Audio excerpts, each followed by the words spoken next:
चावल शेयरों को देखेंगे तो बाजार में अलग से चमक रहे हैं। KRBL करीब 9% ऊपर, LT फूड्स 11% ऊपर, एक और कंपनी चमनलाल सेठिया ये भी देखिए 14% के आसपास की तेजी दिखा रही है। और खबर ये आ रही है कि सरकार चावल के एक्सपोर्ट में जो पाबंदी जो है उसमें कुछ कुछ राहत दे सकती है। पूरी खबर जरा समझ लेते हैं। हमारे सहयोगी विश्वमोहन कुमार जुड़ गए हैं। विश्वमोहन बताइए, क्या खबरें हैं, क्यों ये जोश दिख रहा है चावल शेयरों में?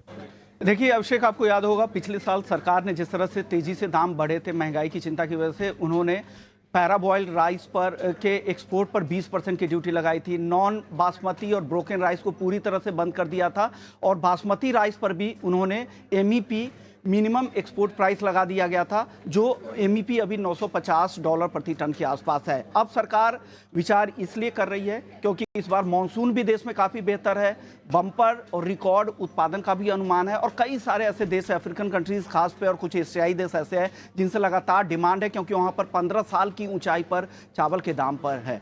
तो यहाँ पर घरेलू डिमांड भी है कि यहाँ पर एक्सपोर्ट में कुछ राहत दी जाए। तो सरकार दो तरह से विचार कर रही है, एक मिनिमम एक्सपोर्ट प्राइस तय किया जाए या फिर कुछ फिक्स एक ड्यूटी लगा दी जाए। जैसे पैराबॉइल्ड राइस को लेकर फिक्स $50 प्रति टन की एक्सपोर्ट ड्यूटी की जगह पे वो ड्यूटी लगा दी जाए और साथ ही मिनिमम एक्सपोर्ट प्राइस जो बासमती पे अभी $950 प्रति टन का लगता है उसे घटाकर $800 प्रति टन का प्रस्ताव है, जिसे मिनिस्ट्री को भेजा भी जा चुका है। 5 जुलाई को वो भेजा गया है। तो ये तमाम विकल्पों पे विचार किया जा रहा है, लेकिन कोशिश यही है कि यहाँ एक्सपोर्ट बढ़ाया जाए ताकि यहाँ ओवर सप्लाई की स्थिति ना हो और देश में भी किसानों को भी बेहतर भाव मिल सके, क्योंकि यहाँ पर सोइंग भी काफ़ी तेज़ी से हो रही है और इस बार बम्पर उत्पादन का भी अनुमान है। तो बेहतर न्यूज़ है ये अपने देश के लिए भी, एक्सपोर्ट रेवेन्यू के हिसाब से भी और किसानों के लिहाज से भी काफ़ी अच्छी खबर है।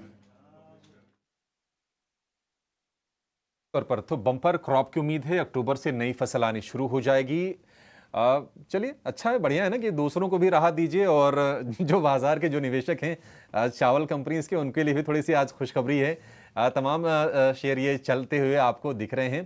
तो चावल की कुछ वैरायटी को एक्सपोर्ट रिस्ट्रिक्शन से छूट देने पर विचार है और पारबॉइल्ड राइस पर जो 20% की ड्यूटी है उसको भी हटाई जा सकती है। ऐसी खबरें निकल के आ रही हैं। अभी तक आधिकारिक ऐलान नहीं हुआ है, लेकिन ऐसी खबरें चर्चा में हैं। और देखिए जोश, आप देखिए चावल स्टॉक्स से हरियाली कमाल की दिख रही है।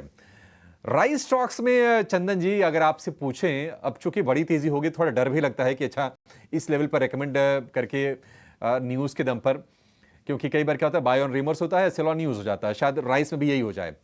कुछ सलाह देंगे, कहीं आपकी नजर जा रही है? बहुत अच्छा है और चावल पे फोकस करना चाहिए और चावल की खीर भी बनाई जा सकती है और अच्छा खासा मोमेंटम यहाँ पे दिख रहा है। और अच्छी बात यह है कि सारे के सारे फर्टिलाइजर काउंटर में तेजी है और साथ में अब राइस स्टॉक्स में तेजी देखने को मिल रही है और अच्छी बात है जोमेटो में भी नया ब्रेकआउट देखने को मिल रहा है। तो इन पूरे थीम पे फोकस करें। KRBL की बात करें तो गैप अप ओपनिंग के बाद हल्का सा सॉफ्टनेस देखने को मिल रहा है, पॉजिटिव बायस बरकरार रहेगा। 328 का सपोर्ट है, ऊपर में 352 तक के टारगेट के लिए। इवन आप LT फूड की भी बात करें, जो कि दावत के नाम से जाना चाहते हैं, वहां पे गैप अप हुआ है, हल्का सा डिप आए लगभग 280-82 के आसपास, तो 275 के सपोर्ट से लेना चाहिए, ऊपर में 300 तक के टारगेट के लिए।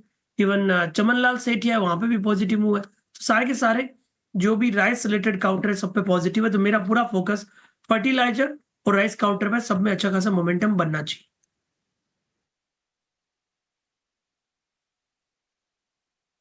बिल्कुल, तो ये है नज़रिया राइस स्टॉक्स पर।